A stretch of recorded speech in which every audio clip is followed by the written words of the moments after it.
படம் தான் ராமாயணத்துல பார்த்துட்டு இருக்கோம். அதுல ராவணனுக்கு தூது போவதற்காக அங்கதனை அனுப்புகிறார் ராமன்.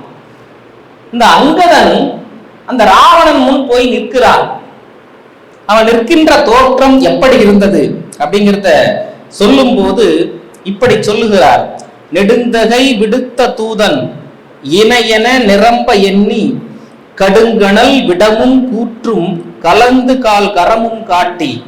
ராவணன் முன் போய் நிற்கிறான். அப்படி நிற்கும் போது அவனுடைய தோற்றம் எப்படி இருக்கிறது?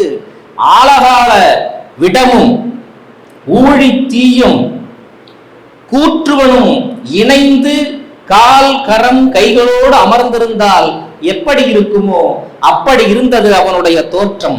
அவன் முன்னால் சென்று அங்கதன் நிற்கிறான். விரிகடல் இருந்தது அன்ன கொடுந்தொழில் மடங்கள் அண்ணான் எதிர் நின்று குறுகி நின்றான். கொடுந்தொழிலையே செய்து கொண்டிருக்கின்ற ராவணன் பிறருடைய இன்பத்தை, பிறருடைய நலனை கிஞ்சிற்றும் மனதில் கொள்ளாமல் தன்னுடைய இன்பம், தன்னுடைய ஆசை, தன்னுடைய அபிலாசைகளையே தன்னுடைய எண்ணத்தில் கொண்டிருக்கிற அந்த ராவணன் முன் அங்கதன் போய் அருகே நிற்கிறான், எதிரே நிற்கிறான் துணிச்சலோடு. அப்படி அவன் நிற்கிற அந்த நிலையில் நின்றவன் தன்னை அண்ணான் நெருப்பு எழ நிமிர பார்த்து. ஒரு பராக்கிரமசாலி, திண்மையும் திறமையும் வலமையும் வாய்ப்பும் கொண்டவன், அதிகார தோரணையில் இருக்கிறவன், அனைத்து உலகங்களையும் ஆட்சி செய்து கொண்டிருக்கின்ற ஒரு உச்சாணி கொம்பில் இருக்கின்றவன் முன் ஒரு சாதாரண ஒரு மானுடன் கூட அல்ல, ஒரு வானரன் போய் துணிச்சலோடு நிற்கிறானே, யார் இவன் என்று தன்னுடைய கண்களிலே நெருப்பு பொறி பறக்க அப்படி நிமிர்ந்து பார்க்கிறான். யாரா இவன் அப்படின்னு சொல்லி. இன்று இவன் வந்து எய்திய நீ யார்? யார் நீ? எய்திய கருமம் என்ன? இங்க நீ வந்ததற்கான காரணம் என்ன? கொன்று இவர் தின்னா முன்னம் கூறுதி தெரிய என்றான். என்னுடைய பரிவாரங்கள் இருக்கிறது, படை இருக்கிறது, நான் ஒரு சுண்டு விரலை காட்டினேன் என்றால் அடுத்த கணமே உன்னை கொன்று தின்று விடுவார்கள். அத்தகைய வேகமும் வீரமும் கொண்டவர்கள் என்னுடைய படை பரிவாரங்கள். அதனால உடனே சொல்லிடு, நான் உன்னை வந்து கொன்று தின்னா முன்னம் என்னத்துக்காக நீ வந்த அப்படிங்கிறத உடனே சொல்லிவிடு அப்படின்னு அங்கதனை பார்த்து ராவணன் கேட்கிறான். கூறுதி தெரிய என்றான். வன் திரள் வாளி சேயும் வாள் எயிறு இளங்க நக்கான். வன் திரள் வாளி செய். போயிருக்க வேணா சாதாரண ஆளா? புலிக்கு பிறந்தது பூனையாகுமா? வாளியார் ராவணனையே தன்னுடைய வாளால் கட்டி இழுத்து சென்ற பராக்கிரமசாலியான வலிமையான அந்த ராவணனுடைய அந்த திண்மையையும் திராணியையும் கேள்விக்கு உள்ளாக்கியவன் தான் வாலி. அவனுடைய புதல்வன் அல்லவா? அந்த வீரமும் திண்மையும் எதிர்ப்பும் அவனுடைய மரபணுவிலே இருக்கிறது. அந்த அங்கதன் மரபணுவிலே இருக்கிற காரணத்தால் அப்படி நிமிர்ந்து பார்த்தான். நீ எந்த அளவிற்கு திறமையும் திண்மையும் உடையவனோ அதே அளவுக்கு திண்மையும் திறமையும் விட, இன்னும் சொல்ல போனால் அதை விட மேலான திறமையுடைய வாலியின் மைந்தன் நான்.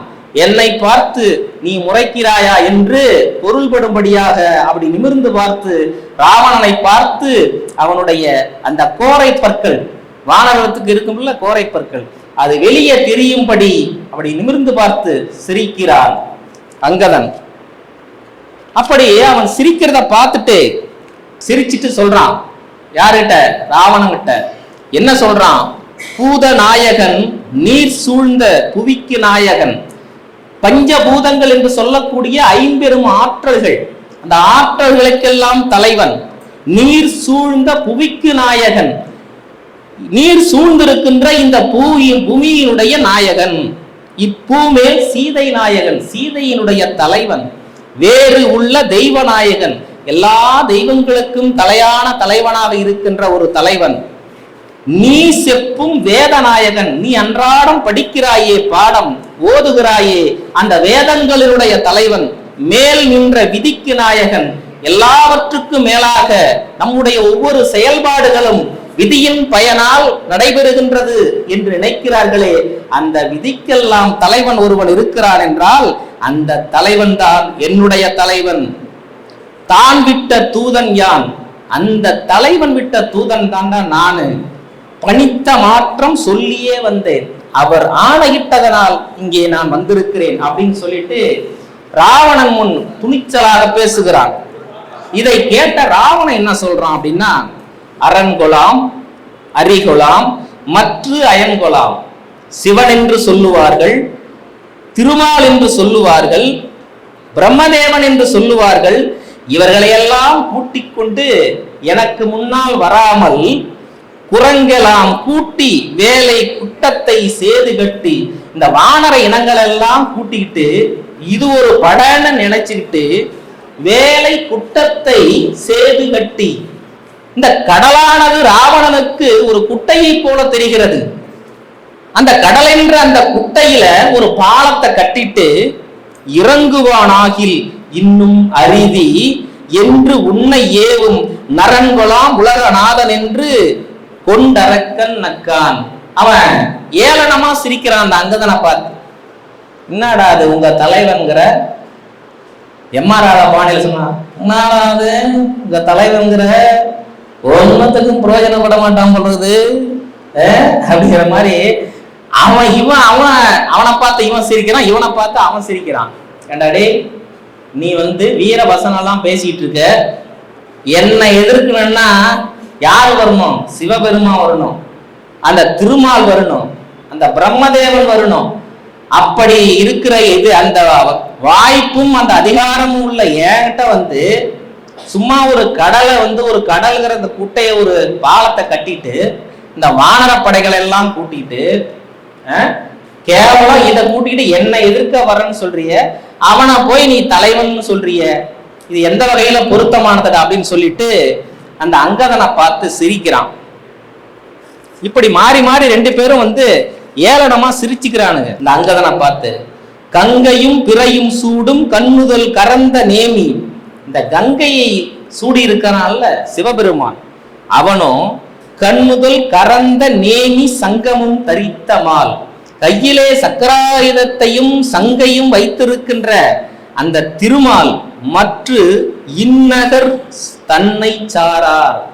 அந்த சிவனா இருந்தாலும் சரி, திருமாலா இருந்தாலும் சரி, இந்த பிரம்மதேவனா இருந்தாலும் சரி, இந்த உலகத்துல யாரா இருந்தாலும் சரி, இந்த இலங்கைக்கு வரணும்னா பயத்தோட தான் வரணும், யோசனை பண்ணி தான் வரணும். அப்படி பெருமை மிகு சிறப்பு மிகு ஒரு ஆள் நான் இங்க இருக்கேன். அப்படி இருக்கிறச்ச அங்கவர் தன்மை நிற்க மனுஷனுக்காக அஞ்சாது, ஒரு மானுடனுக்காக. இந்த இடத்துல எனக்கே இந்த வரியை கம்பன் தான் போட்டிருப்பானா அப்படின்னு ஒரு ஐயப்பாடு எழுகிறது. இடையில யாராவது இடைச்செருகள் கூட சொல்லியிருக்கலாம், ஏன்னா அந்த அளவுக்கு ஒரு வலிமை இல்லாத சொல்லா இருக்குது.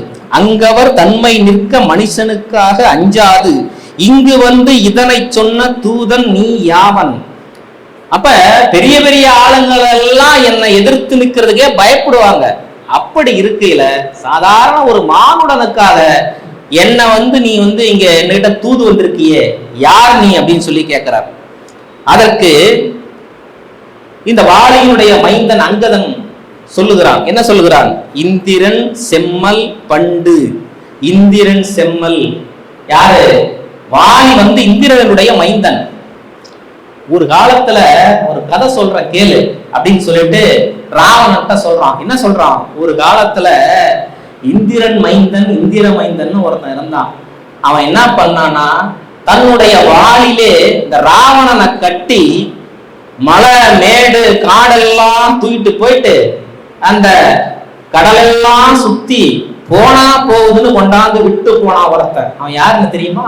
அவன் தான் வாலி. அந்த வாலியினுடைய மைந்தன் தான் நான் அப்படின்னு சொல்லிட்டு அந்த சிறப்புகளை எடுத்து சொல்லுகிறார். நீ உன் பெருமையை பத்தி சொன்னல்ல, உன்னுடைய சிறப்புகளை பத்தி சொன்னல்ல, உன்னுடைய சிறப்புகளுக்கு மேலான சிறப்புடைய ஒருவன் இருக்கிறான். உன்னையே வாளால் கட்டி தூக்கிட்டு போன ஒருத்தர் இருக்கிறானே, அவனுடைய புள்ளடா நான் அப்படின்னு சொல்லிட்டு அங்கதன் அந்த ராவணன் முன் ஒரு திண்மையோடு திறமையோடு பேசுகிறான். எப்படி சொல்றான்? இந்திரன் செம்மல் பண்டுவோ ராவணன் என்பவன் தன்னை சுந்தர தோள்களோடும் வாளிடை தூங்க சுற்றி சிந்துர கிரிகள் தாவி, மலைகளெல்லாம் தாவி தாவி தெரிந்தனன் தேவர் உண்ண மந்தர கிரியால் வேலை கலக்கினான். தேவர்கள் உண்பதற்காக மந்தரகிரியை மத்தாக கொண்டு இந்த பார்க்கடலை கடைந்ததுல முக்கிய பங்காற்றியவனுடைய தந்தை. அந்த தந்தை இருக்கிறானே வாலி, அவனுடைய மைந்தன் நான் அப்படின்னு சொல்லிட்டு ஒரு செருக்கோட, ஞான செருக்குன்னு சொல்லுவாங்கல்ல, அந்த செருக்கோட சொல்லுகிறான். இதை கேட்ட உடனே கொஞ்சம் அள்ளி விடுது நம்ம பாணியில சொன்னா. ராவணனுக்கு அப்படியா? ஏன்னா வாலி ராவணனை ஏற்கனவே துவம்சம் பண்ணி இருக்கான். அது ஒரு கடந்த கால கதை. அதுக்கப்புறம் இருவரும் நண்பர்கள் ஆயிட்டாங்க. அது பிற்காலத்தில் அப்புறம் நடந்தது. அப்ப வாலியினுடைய மைந்தன் தான் வந்திருக்கிறது அப்படின்னு தெரிஞ்ச உடனே ராவணன் கொஞ்சம் பம்முறான். என்ன சொல்றான்? உந்தை என் துணைவன். அப்படியா? வாலியுடைய பிள்ளையா நீ? அவன் என்னுடைய நண்பனாச்சே. உந்தை என் துணைவன் அன்று ஓங்கு அறச்சான்றும் உண்டால். இதற்கு சாட்சி இருக்குது. அறச்சான்றாக அக்னி தேவன் இருக்கிறான். அவனை போய் கேட்டுப்பாரு. உண்மையை தான் நான் சொல்றேன். வாலி என்னுடைய நண்பன். நிந்தனை இதன் மேல் உண்டோ நீ அவன் தூதனாதல். ஏண்டா வாலியினுடைய மைந்தன்னு நீ சொல்ற, ஆனா வாலியை கொன்னது ராம. உன்னுடைய தந்தையை கொன்னவனுடைய புகழை தலைமேல் தூக்கி கொண்டு வருகிறாயே, இதை விட ஒரு இழிவு உனக்கு வேற ஏதாவது உண்டா அப்படின்னு சொல்லிட்டு அவனுக்கு பரிந்து பேசுவது போல பேசுகிறான். நிந்தனை இதன் மேல் உண்டோ நீ அவன் தூதன் ஆதல், தந்தனன் நினக்கு யானே வானர தலைமை. நீ என்கிட்ட வந்துரு, உனக்கு வானர தலைமை கொடுக்குற, நீ தான் இந்த வானர கூட்டத்துக்கு எல்லாம் ராஜா அப்படின்னு சொல்றான். தாழா வந்தனை நன்று செய்தாய் என்னுடைய மைந்த என்றான். வாலியினுடைய மைந்தன் தான். என்ன சொல்றான்? நீ என்கிட்ட வந்துரு, வானர தலைமை பதவி உனக்கு தான், நீ தான் அத ராஜா. இப்பயாவது நீங்க வந்திய, அது வரைக்கும் நல்ல காரியம் செஞ்சிருக்கிற அப்படின்னு சொல்லிட்டு என்னுடைய மைந்தனே அப்படின்னு சொல்லிட்டு அவன் வாலியினுடைய மைந்தனை தன்னுடைய மைந்தனாக அவனிடம் அன்பு காட்டுவதாக சொல்லுகிறான். அது தூய அன்பாக அல்ல, ஏனென்றால் அவன் வேறு காரணத்துக்காக சொல்லுகிறான். அப்படி சொல்லுகின்ற போது இன்னும் மேலையும் சொல்றான். என்ன சொல்றான்? தந்தையை கொன்றான் பின்னே தலை சுமந்து இருகை நாற்றி. இந்த தந்தையை கொன்னவன் பின்னாடி தலைக்கு மேல கைய வச்சுக்கிட்டு பேதையின் என்ன வாழ்ந்தாய். ஒரு பேதை, அறிவிலி, முட்டாள் தான் அந்த மாதிரி செய்வான். ஏன்னா தந்தையினுடைய உயிரை பறித்தவன். அந்த கோபம் மனசுக்குள்ள இல்லையா? அந்த வஞ்சம் எண்ணத்தில் இல்லையா? அவனுடைய புகழ தலைமேல் தூக்கிக்கொண்டு வருகையே நீ ஒரு பேதை. ஆனாலும் கூட இப்ப ஏன் கூட வந்துட்டினா நீ மேதையாகிடுவ. இப்படி பேதை ஏன் கூட வந்தினா மேதையாகிடுவ அப்படிங்கிற பொருள் பட சொல்கிறான். பேதையின் என்ன வாழ்ந்தாய் என்பது ஒரு பிழையும் தீர்ந்தாய். பிழை தீர்ந்தது, ஏன்னா நீ என்கிட்ட வந்துட்ட. சீதையை பெற்றேன். சீதையை நான் அடைஞ்சிட்டேன்னா என்ன? சீதையை தூக்கிட்டு வந்துட்டேன். அத பெற்றதாவே சொல்லுகிறான் அவன். சீதையை பெற்றேன், உன்னை சிறுவனாக பெற்றால். நீயும் என் பிள்ளையா வந்துட்டினா ஏதெனக்கு அரிது என்றான். எனக்கு இனிமேல் பெறக்கூடிய அரிய பொருள்கள் அப்படின்னு எதுவுமே கிடையாது. ஏன்னா அரிய பொருளாக இருக்கின்ற சீதையையும் பெற்றுவிட்டேன். மிகச்சிறந்த பலசாலியான வாலியினுடைய மைந்தனான நீயும் ஒரு பலசாலி. அப்படி இருக்கின்ற உன்னையும் நான் மகனாக பெற்றுவிட்டால் எனக்கு இனிமேல் பெறப்போகின்ற அரிதான பொருள் என்று இந்த உலகத்தில் ஏதுமே இல்லை என்று அவனுக்கு நைசா ஐசு வைக்கிறான். யாரு? ராவணன். மேலும் சொல்லுகிறான், அந்நரர் இன்று நாளை அழிவதற்கு ஐயம் இல்லை.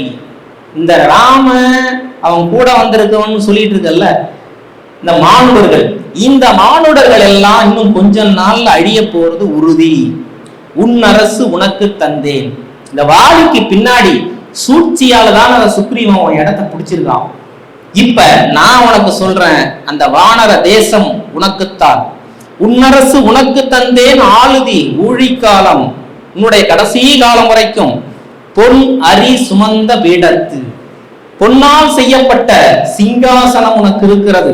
அந்த சிங்காசனத்திலே வீட்டிருந்து இமயவல் போற்றி செய்ய. இமயவர் இந்த வானத்தில் இருக்கின்ற தேவர்கள் எல்லாம் இருக்காங்கல்ல, இந்த தேவர்கள்லாம் உனக்கு பணிவிடை செய்கிற அளவுக்கு சிங்காசனத்தில் அமர்ந்து உன்னுடைய தேசத்தை நீ ஆட்சி செய்யலாம். எப்ப? ஊழி காலம் வரைக்கும் மன்னவனாக யானே சூட்டுவன் மகுடம் என்றார். நான் உனக்கு மகுடம் சூட்டி வைக்கிறேன் அப்படின்னு சொல்லிட்டு, நீ என் கூட வந்தனா நீ என்னென்ன அடைய போகிற நன்மை அப்படிங்கிறத பற்றி அந்த அங்கதன்ட்ட ராவணன் எடுத்து சொல்லுகிறான். அதற்கு அங்கதன் என்ன பதில் சொல்றான் அப்படின்னா, அங்கதன் அதனை கேளா, அங்கையோடு அங்கை தாக்கி. இப்படி சொன்ன உடனே அங்கதன் என்ன பண்றான்? தன்னுடைய கைகளை கொண்டு சிரிக்கிறான். என்ன சொல்றான்? அங்கதன் அதனை கேளா, அங்கையோடு அங்கை தாக்கி, துங்கவன் தோலும் மார்பும் இலங்கையும் துலங்க நக்கான். அவனுடைய அந்த பராக்கிரம துகள்கள், திண்மையான துகள்கள் எல்லாம் குலுங்க குலுங்க தன்னுடைய கை கொட்டி சிரிக்கிறான். வெறும் சிரிப்பு இல்ல, அவனுக்கு ஒரு ஆனந்த சிரிப்பு. யார்கிட்ட வந்து என்ன சொல்ற? நான் என்ன எட்டப்பனா? நான் என்ன நண்பனுக்கு துரோகியா? என்னை நம்பி அனுப்பி இருக்கிறாரே ராமன், அவனுக்கு தீங்கு செய்யக்கூடியவனா? என்னை பார்த்தால் அப்படியா தெரியுது அப்படின்னு சொல்லிட்டு மதிகட்டவனே என்ப கட்டபொம்ம வசனம் பேசுற மாதிரி, மானம் கட்டவனேங்கிற மாதிரி, இத போய் நீ என்கிட்ட சொல்லிட்டு இருக்கிறியே அப்படின்னு சொல்லிட்டு தன்னுடைய கை மேல் கை கொட்டி சிரிக்கிறான் ராவணனை பார்த்து. அப்படி சிரிக்கும் போது அவனுடைய தோள்கள் குலுங்குகிறது, அவனுடைய பராக்கிரம உடம்பு குலுங்குகிறது. ஏன் அந்த இலங்கை மாநகரே குலுங்கும்படியாக அங்கதன் குலுங்கி குலுங்கி சிரிக்கிறான். ஏளன சிரிப்பு. இங்கு நின்றற்கு எல்லாம் இறுதியே. இங்க இருக்கிறீங்களா எல்லாரும், இந்த அரக்கர் கூட்டத்திற்கு முடிவு கட்ட போகின்ற நாள் விரைவில் வந்து கொண்டிருக்கின்றது. உங்களுக்கு எல்லாம் இறுதி நிச்சயம். என்ன என்பது உண்ணி உங்கள் பால் நின்று எம்பால் போந்தனன் உண்ணி. உங்களுக்கெல்லாம் இறுதி நிச்சயம் என்று உணர்ந்ததால் தான் உன்னுடைய தம்பியாகிய வேடனன் நல்லவராக இருக்கின்ற ராமனுடைய பக்கத்தில், எங்களுடைய பக்கத்திலே வந்து சேர்ந்து கொண்டால், அதனால உங்களுக்கு இறுதி நிச்சயம் அப்படின்னு சொல்றான். மேலும் சொல்லுகிறான், கூவி இன்று என்னை நீ போய் தன்குல முழுதும் கொல்லும் பாவியை அமருக்கு அஞ்சி அரண்புக்கு பதுக்கினானை. இப்ப அந்த அங்கதன் மேலும் சொல்லுகின்றான். என்ன சொல்லுகின்றான்? கூவி இன்று என்னை நீ போய் தன்குல முழுதும் கொல்லும். அந்த தன்னுடைய குலம் முழுவதற்கும் அழிவு காலத்தை கொடுக்கக்கூடிய அந்த ராவணனுக்கு ஒரு அறிவுரை சொல்லிட்டு வான்னு சொல்லி, தேவியை விடுக அன்றே செருக்களத்து எதிர்த்துந்தன் ஆவியை விடுக என்றான், அருள் இனம் விடுகிலாதான். மேலும் அந்த அங்கதன் வந்து ராவணனை பார்த்து சொல்லுகிறான்.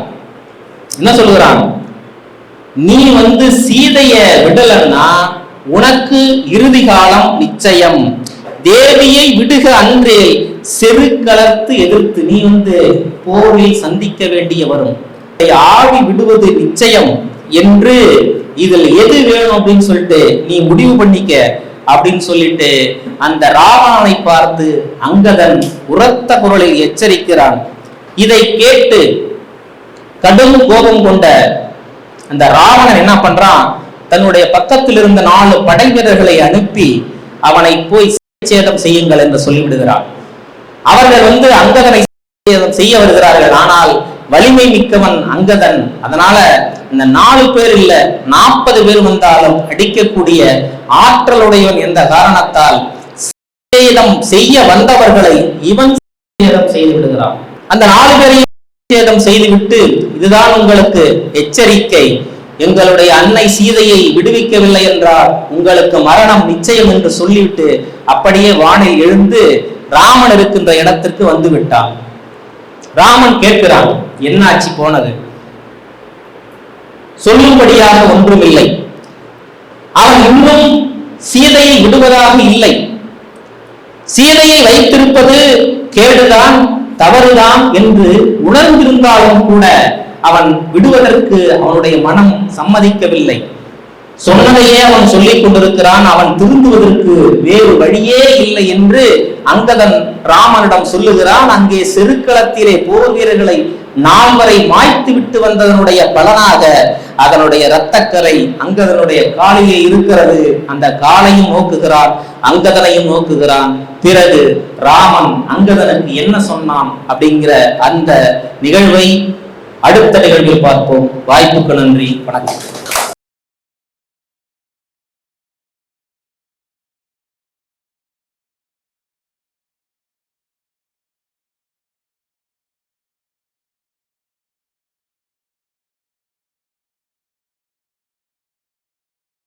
லைக் பண்ணுங்கள், ஷேர் பண்ணுங்கள், சப்ஸ்கிரைப் பண்ணுங்கள். மறக்காமல் அந்த பெல் பட்டனை கொஞ்சம் அழுத்திடுங்க.